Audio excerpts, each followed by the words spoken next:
The discussion in this module extends to three very important theorems on likelihood.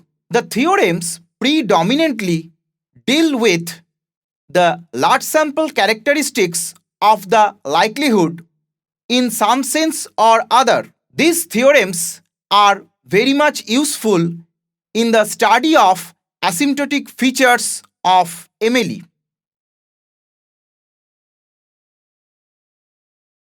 Let us start with Theorem 1.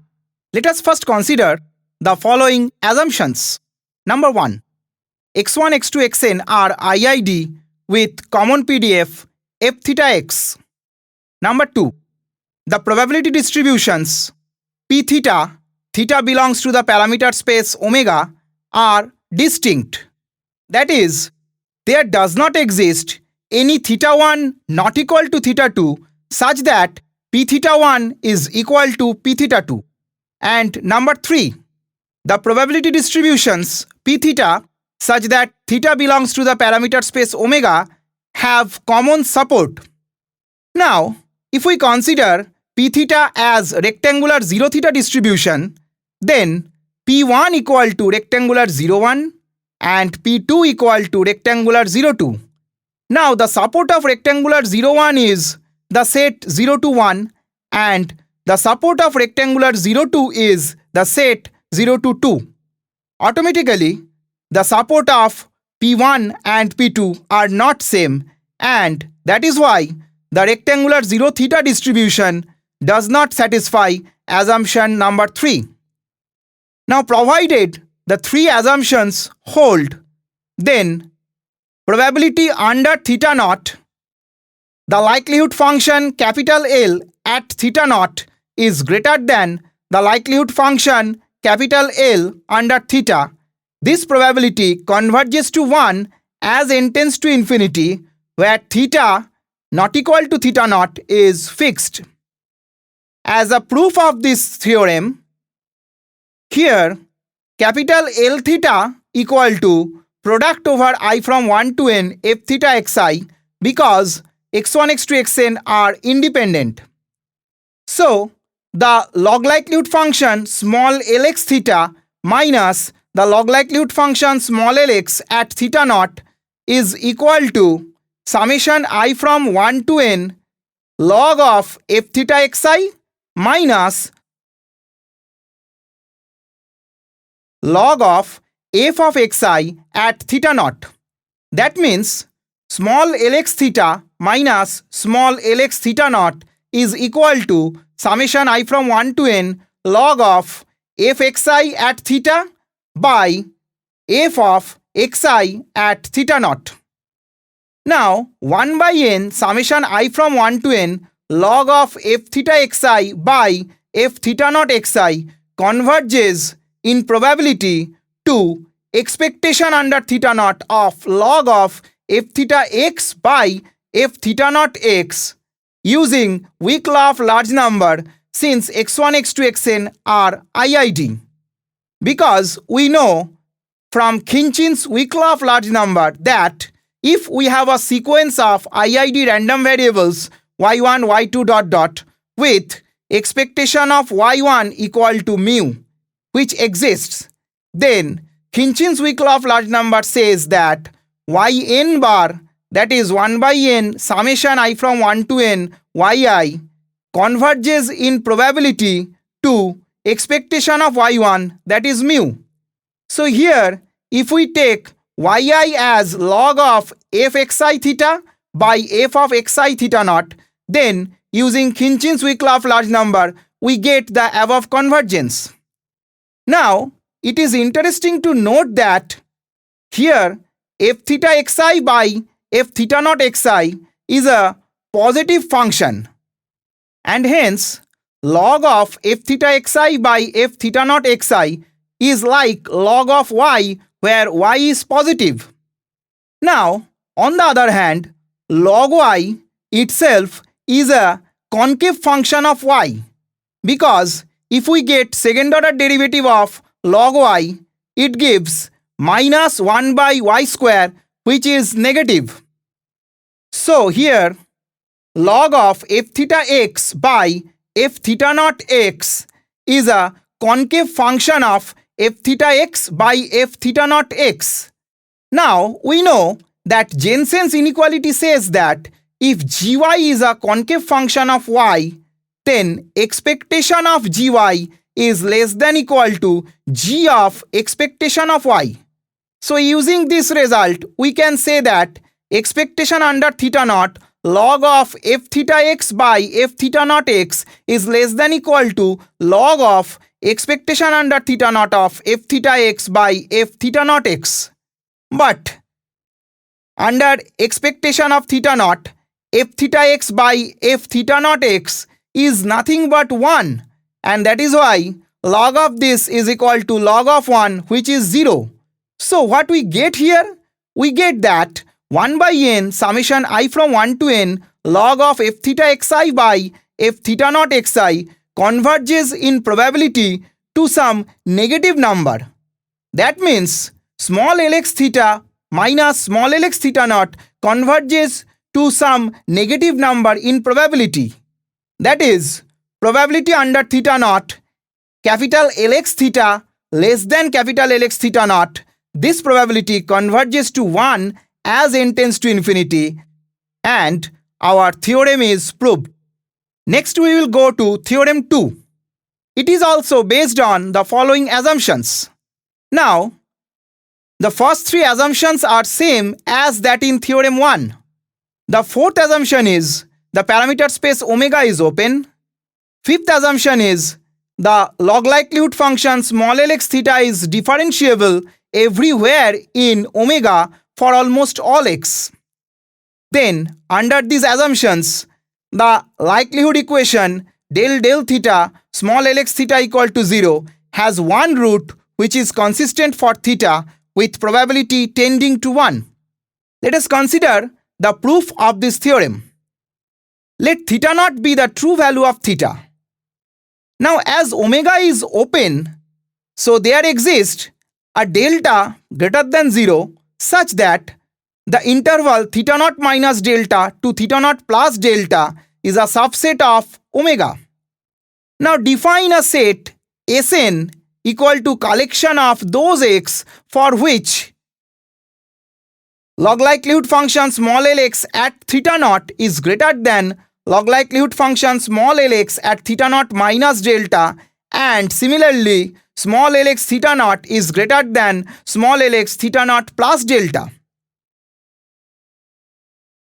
If we consider small lx theta naught greater than small lx theta naught minus delta as a set, say A, and small lx theta naught greater than small lx theta naught plus delta as another set, say B, then we can say that Sn is equal to A intersection B, and therefore from Bonferroni's inequality we can say that probability under theta naught of the set Sn is greater than equal to probability of A plus probability of B minus 1, where probability of A equal to probability under theta naught small lx theta naught greater than small lx theta naught minus delta, and similarly probability of B. Now, in this context, we can recall that Bonferroni's inequality is probability A intersection B is greater than equal to PA plus PB minus 1. Now, using theorem 1, we can say that here P of A and P of B both converges to 1 as n tends to infinity, and as a result, probability under theta naught Sn also converges to 1 as n tends to infinity. Let us denote this convergence result by a symbol, say O plus. As probability of the set Sn under theta naught converges to 1, so that means the point theta naught lies in between theta naught minus delta and theta naught plus delta, and the likelihood function at this point is higher than that at theta naught minus delta and theta naught plus delta. This implies definitely the point where the likelihood function is maximum lies in the neighborhood of theta naught and in between theta naught minus delta and theta naught plus delta. So, given x, we can say that there exists some theta n hat, which is a root of the likelihood equation, such that theta n hat belongs to the open interval theta naught minus delta to theta naught plus delta. So, here we can say that small lx theta naught greater than small lx theta naught minus delta and small lx theta naught greater than small lx theta naught plus delta implies theta n hat belongs to theta naught minus delta to theta naught plus delta. In other words, we can say that the set Sn implies that the solution of the likelihood equation theta n hat belongs to the set theta naught minus delta to theta naught plus delta. As a result, we can say that probability of Sn under theta naught is less than equal to probability under theta naught theta n hat belongs to the interval theta naught minus delta to theta naught plus delta. But this is same as saying probability under theta naught mod of theta n hat minus theta naught less than delta. Now just recall the symbol O plus, which says that probability of Sn under theta naught converges to 1 as n tends to infinity, and therefore probability under theta naught mod theta n hat minus theta naught less than delta, this probability also converges to 1, which means that theta n hat converges to theta naught in probability.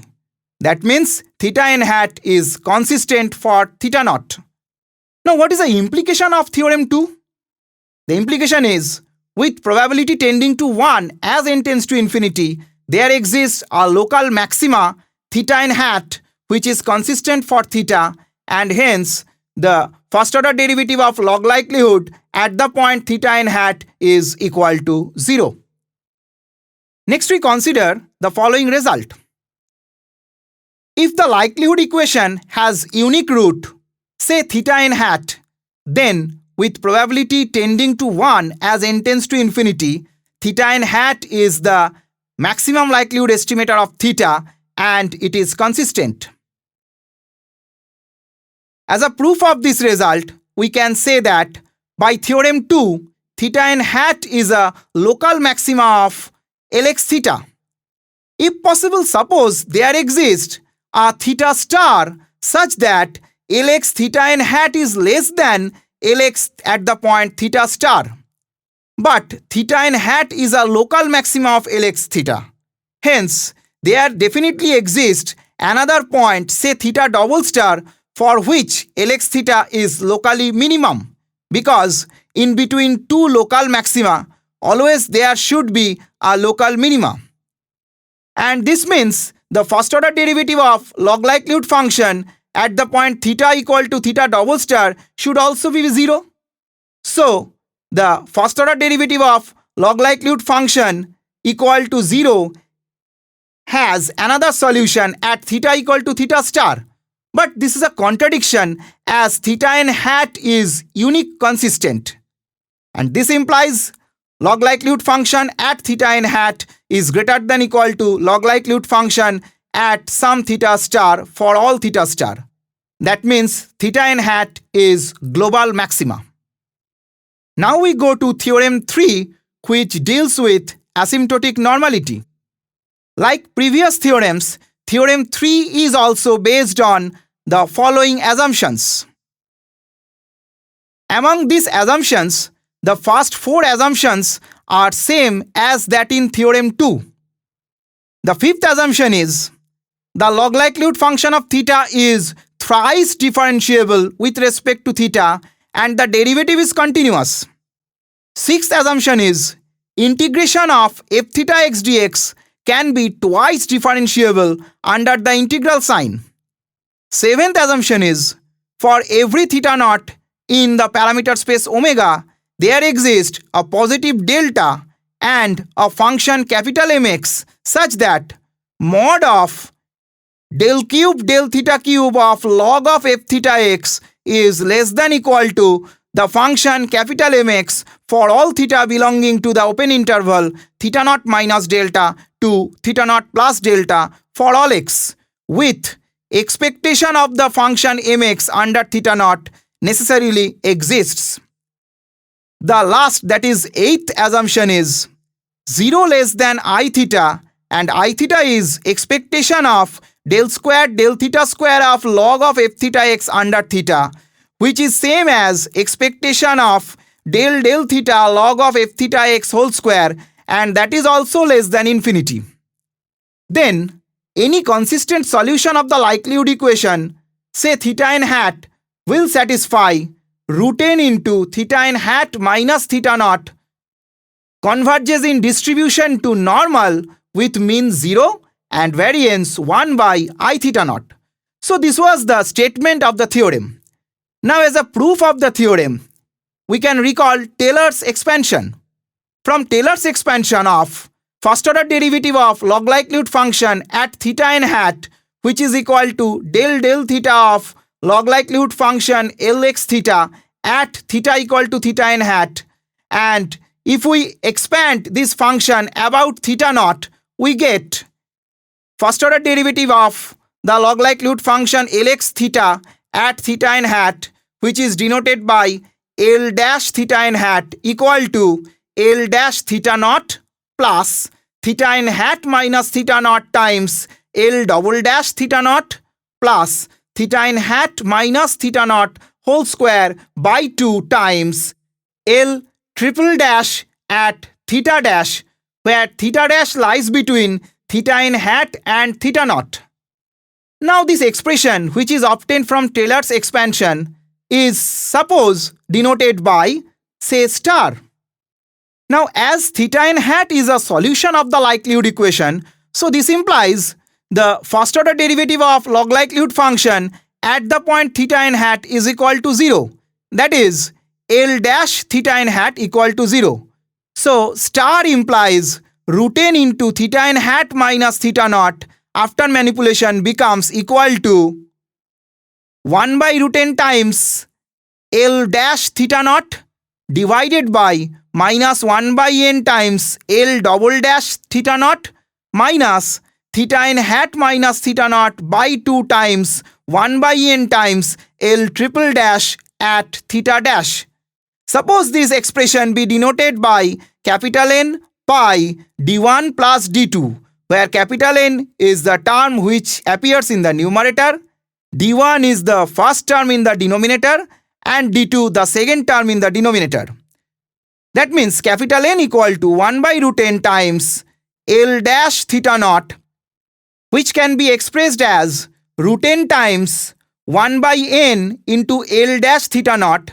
Again, L dash theta naught is nothing but summation I from 1 to n del del theta log of f theta xi at theta equal to theta naught. Now, as xi's are IID, so also are del del theta log of f theta xi at theta equal to theta naught. Moreover, note that under expectation with respect to theta naught, del del theta log of f theta x1 given theta equal to theta naught, this is 0, and variance at theta naught is equal to expectation under theta naught of del del theta log of f theta x1 given theta equal to theta naught whole square, and that is nothing but our I at theta naught, and that is greater than 0 by the assumption of our theorem. Now, once we recall the Lindiwe-Clevy central limit theorem, that was, if y1, y2, yn be a sequence of IID random variables with common mean mu and common variance sigma square, then root n into yn bar minus mu converges in distribution to normal with mean 0 and variance sigma square, where yn bar is the sample arithmetic mean based on the first n sample observations. Now, if we use this theorem, that is Lindiwe-Clevy central limit theorem, in our case, then we can easily say that in our case as del theta log of f theta xi given theta equal to theta naught plays the role of yi in Lindiwe-Clevy central limit theorem statement. So we can say that capital N, which is equal to root n times 1 by n summation del theta log of f theta xi given theta equal to theta naught, that also converges to normal with mean 0 and variance I theta naught in distribution. Let us denote this finding by, say, double star. Next, our d1 equal to minus 1 by n L double dash at theta naught, and that is equal to 1 by n summation minus del theta square log of f theta x1 at theta naught, and that converges in probability to I theta by Khinchin's weak law of large number.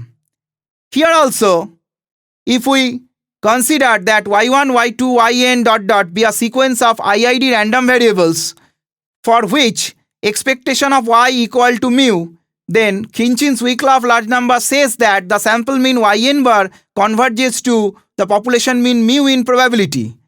If we consider here minus del theta square log of f theta x1 given theta naught as yi, then we can apply Khinchin's weak law of large number here, and we get that this converges in probability to I theta naught. Also, mod of minus 1 by n L triple dash at theta dash equal to mod of 1 by n summation del theta cube of log of f theta xi at theta dash, but this is less than equal to 1 by n summation mod of del theta cube of log of f theta xi at theta dash. Again, this is less than equal to 1 by n summation I from 1 to n m of xi by condition 7 of this theorem. And finally, this again converges to expectation under theta naught of the function mx1 again by using Khinchin's weak law of large number. Moreover, theta n hat minus theta naught converges to 0 in probability as theta n hat is consistent for theta. So combining all these things, we can say that d2, which was minus theta n hat minus theta naught by 2 into 1 by n times L triple dash at theta dash converges to 0 in probability.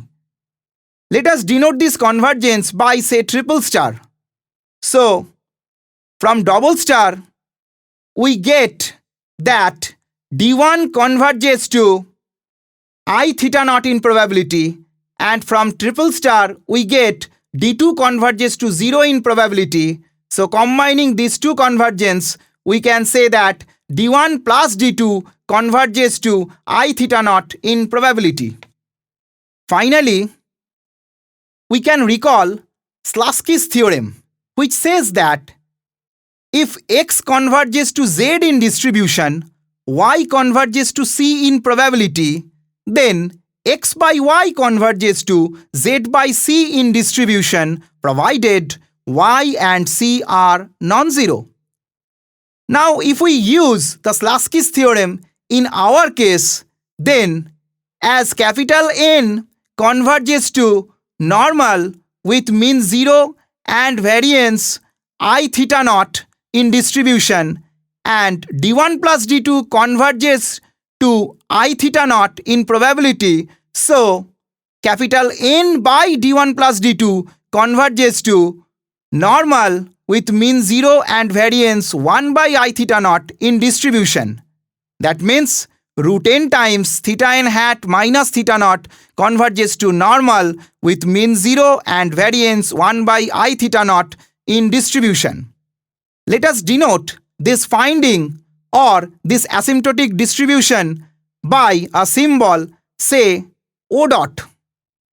Now note that any estimator satisfying the result of O dot is called efficient likelihood estimator, in short ELE. Also note that if the likelihood equation has unique root, then the maximum likelihood estimator is asymptotically efficient. Again, if the probability of multi-root for likelihood equation tends to 0, Then also, with probability tending to 1, the unique MLE is consistent and asymptotically efficient. In this module, we have studied 3 important theorems on ML estimation based on the asymptotic features. These theorems also have separate importance from the viewpoints of applications of asymptotics. In this module, we also discussed about a result based on Theorem 2.